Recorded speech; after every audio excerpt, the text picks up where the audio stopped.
Սիրելի քրիստոնյա, լսեք, Աստվածաշունչը Սուրբ Գիրքը գրված է մարգարեական հոգով, մարգարեներն են գրած, առաքյալները, և մարգարեական հոգով քարոզները, ավետարանչությունը, դրանք բերում են մարդկանց սրտերի մեջ բժշկություն, շինություն, մխիթարություն, սփոփություն, հույս, հավատսեր, հասկանում եք, սա դևերը լավ գիտեն, և դևերը խառնում են, չեն թողում, որ մարդկանց սրտերում դա տեղի ունենա, դրա համար մոլորեցնող քարոզիչներ են գտնում և մոլորեցնում են որոշներին և իրանց միջոցով մոլորեցնում են ժողովուրդներին, իրան չեն արգելում քարոզչությունը,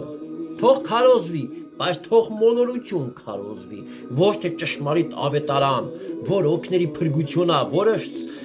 սեր է խոսում, որը սեր և մխիթարություն, շինություն, սփոփություն, մարգարեություն է բերում մարդկանց սրտերի մեջ բժշկությունը, մխիթարությունը, դարձ ապաշխարությունը կատարվում, հասկանում եք։ Մարդիկ կարան խոսան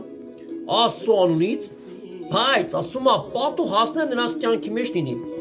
Ասում է, որտև ես վկայում եմ ամենին, որ լսում են այս գրքի մարգարեության խոսքերը, եթե մեկը բան ավելացնի սրանց վրա, Աստված կավելացնի նրա վրա այն պատուհասները, որ այս գրքում գրված է։ Եթե մեկը այս գրքի մարգարեության խոսքերը բան պակասեցնի,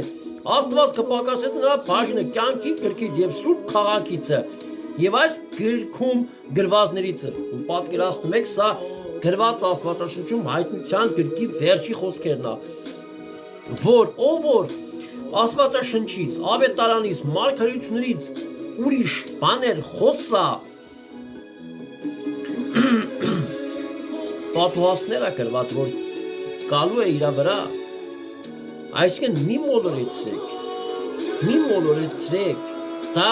դիվային ոգի է, նորից եմ ասում, այսօր Աստված զգուշացնում է, ուզում է զգուշացնա բոլորին, որ զգուշացեք, երիքա վերջի ժամանակներն է, թողեք ամեն սուտ կեղծ վարդապետությունները մոլորեցնող ամեն մարգարեների ու սուտ կեղծ մարգարեների, ով որ հեռու են Աստվածաշնչից, Աստվածաշունչը մեր կյանքի ապրելու հիմքն է քրիստոնյայի, ձեր կյանքը կառուցեք Աստվածաշնչի խոսքի մարգարեությունների հիմքի վրա, դրանք է քո սրտին տալիս բժշկություն, օրհնություն, մխիթարություն, շինություն, դրանով դու կապրես, դրանով դու կհասնես երկինք, ոչ թե զարմացնող ու մոլորեցնող կեղծ խոսքերով ու երազներով ու